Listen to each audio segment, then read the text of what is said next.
Euh, d'un truc dont je voulais discuter avec toi rapidement, c'est le marché et la demande de copywriters indépendants. Donc, on a parlé au départ de l'épisode que le copywriting, c'est une compétence qui est quand même assez rare.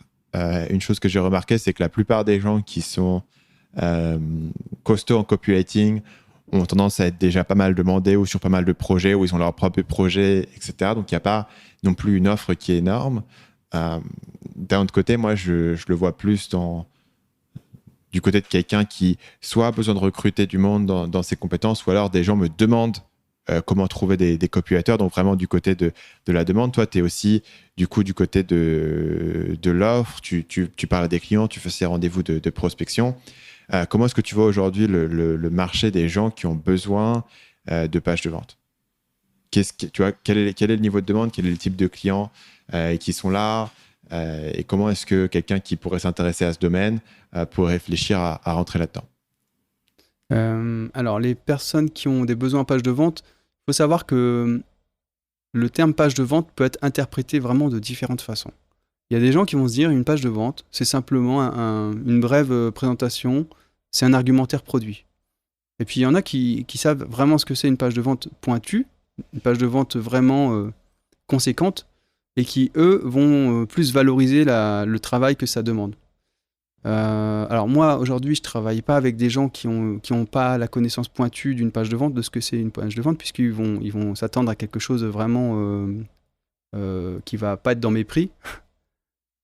Donc quelqu'un qui voudrait démarrer, se faire les dents, se tester, voir un peu ce que ça peut donner, ce qu'il peut donner lui en copywriting, il peut très bien aller cibler des entrepreneurs qui ont besoin d'une page de vente, mais en mode plutôt argumentaire de vente sur une landing page ou quelque chose d'assez simple. Déjà dans un premier temps pour voir, pour se faire les dents. Et puis après, si cette personne, si ce copywriter se sent bien, se sent performant, il peut aller justement essayer d'aller faire une vraie page de vente. Ça demande quand même, tu le sais bien, beaucoup de souffle rédactionnel, ça demande beaucoup d'énergie de créer une page de vente, et c'est pas donné à tout le monde. Moi, j'identifie rapidement les gens qui ont ce souffle rédactionnel, cette endurance. Et ça, c'est une caractéristique qu'il faut vraiment posséder pour pouvoir se lancer dans une page de vente qui fait 7000 mots, voire plus.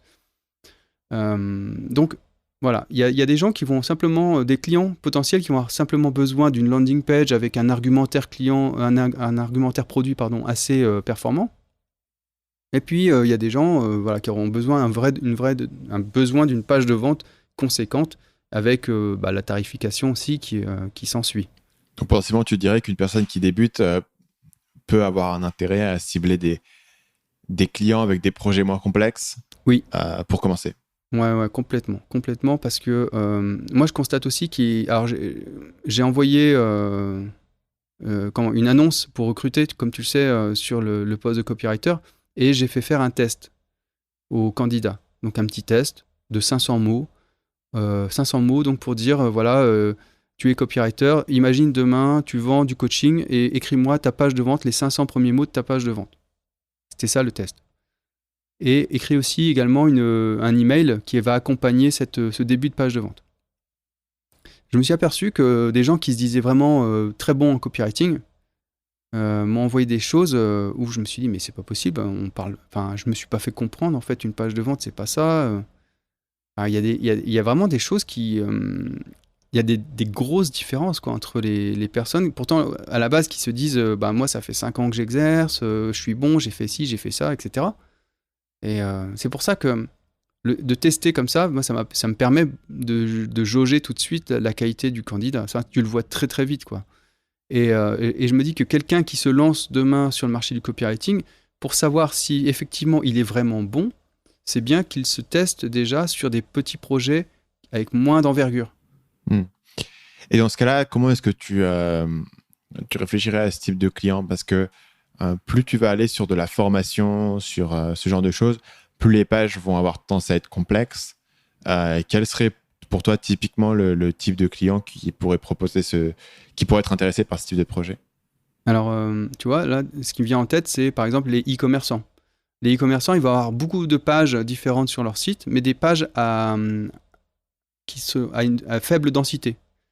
un produit, par exemple, si je parle d'un e-commerçant qui vend plusieurs produits, il va avoir une page par produit, mais c'est pas une page de vente par produit, tu vois, c'est un argumentaire plutôt. C'est plutôt un argumentaire pour tel produit, un autre argumentaire pour tel produit.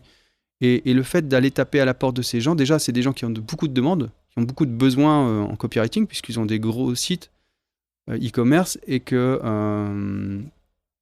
ont besoin de récurrence en plus. D'un mois sur l'autre, ils ont besoin de copywriting souvent. Donc ça, c'est une bonne option, je trouve. Moi, si je devais démarrer demain, d'aller taper à la porte des e-commerçants, c'est une bonne option, je trouve. Dans ce cas-là, tu les aborderais comment d'un point de vue très concret? Est-ce que tu essaierais de les contacter directement par un formulaire de contact, par LinkedIn? Comment tu attaquerais ça? Alors moi, LinkedIn, je trouve que c'est un très très bon canal pour du B2B, puisque je l'utilise tous les jours et c'est vrai que j'ai beaucoup de bons résultats avec LinkedIn.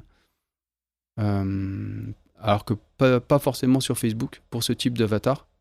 Sur Facebook, ce sera plus des infopreneurs, des entrepreneurs solo. Mais sur LinkedIn, les e-commerçants, c'est une très bonne option. Ouais. Tout à fait. Donc, typiquement, ce genre de personne, je lui conseillerais d'aller chercher les directeurs marketing de ces structures et de leur adresser directement une demande de mise en relation sur LinkedIn. Et ensuite, d'initier comme ça le dialogue. Ok. Ce sur quoi les gens qui sont intéressés je leur dirai à la fin exactement où est-ce qu'on avait parlé de ça. Je mettrai des liens dans la description de l'épisode sur tout ce qui concerne la stratégie sur LinkedIn. Salut, c'est Stan, j'espère que vous avez apprécié cet extrait du podcast Marketing Mania. Bien sûr, vous pouvez retrouver l'ensemble des épisodes du podcast, y compris les instructions sur comment vous abonner sur l'application Apple Podcast ou sur votre téléphone Android en vous rendant sur mon site à l'adresse marketingmania.fr/podcast. Je vous ai mis le lien dans la description de cette vidéo.